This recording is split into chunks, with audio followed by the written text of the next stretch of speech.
नमस्कार, news take के Y factor में आपका स्वागत है। मैं हूं योगेश मिश्रा। ईरोड वेंकटप्पा रामास्वामी नायर, यह नाम थोड़ा आपको परेशान करने वाला लग सकता है क्योंकि बहुत परिचित सा नाम आपके लिए नहीं हो सकता है, लेकिन यह नाम तमिलनाडु में बहुत लोकप्रिय नाम है और हम आप इन्हें पेरियार के नाम से जरूर जानते हैं। इन्होंने बहुत बड़े समाज सुधारक के रूप में तमिलनाडु और आसपास के इलाकों में बहुत ही काम किया और अपने समाज सुधारक काम के नाते यह पूरे देश भर में जाने जाते हैं। इन्होंने हमेशा हिंदू धर्म की बहुत सी बातों, जाति प्रथा, ऊंच नीच और मूर्ति पूजा का विरोध किया। पेरियार का मतलब तमिल भाषा में सम्मानित व्यक्ति होता है, इसीलिए इन्हें पेरियार के नाम से दक्षिण भारत में संबोधित किया गया, बुलाया गया। इनका जन्म 17 सितंबर 1879 को हुआ था। इनका निधन 24 दिसंबर 1973 को हुआ।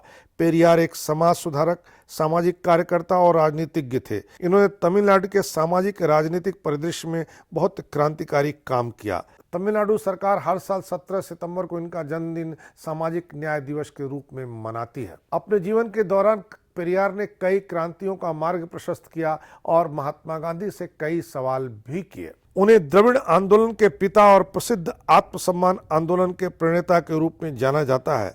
भारतीय राष्ट्रीय कांग्रेस के माध्यम से राजनीति में प्रवेश से लेकर के महिलाओं के लिए लड़ाई लड़ने तक के तमाम कामों के लिए पेरियार याद किए जाते हैं। पेरियार ने 1919 में कांग्रेस के माध्यम से राष्ट्रीय राजनीति में कदम रखा, लेकिन कुछ वर्षों के भीतर ही इस्तीफा दे दिया क्योंकि उन्हें लगा कि यह पार्टी ब्राह्मणों के हितों की सेवा कर रही है। पेरियार एक ऐसे व्यक्ति थे जिन्होंने तमिलनाडु में ब्राह्मणवादी प्रभुत्व और असमानताओं के खिलाफ जोरदार विद्रोह किया। वह खुद को उस पार्टी से नहीं जोड़ सके जिसने इसके विपरीत प्रचार किया था। एक प्रमुख राष्ट्रीय पार्टी से दूर जाने के बाद वह अपने जीवन में राजनीतिक आंदोलनों से हमेशा जुड़े रहे। वाईकोम के एक अहिंसक आंदोलन के वे बड़े भागीदार बने। जस्टिस पार्टी का उन्होंने नेतृत्व किया।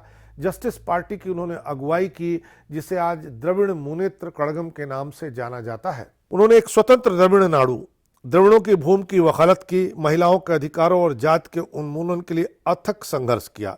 उन्होंने अपने नाम से जात की उपाधि नायकर हटाने पर कहा था कि एक जाति का नाम उस सम्मान को निर्धारित नहीं करना चाहिए जो उन्हें एक इंसान के रूप में मिलना चाहिए।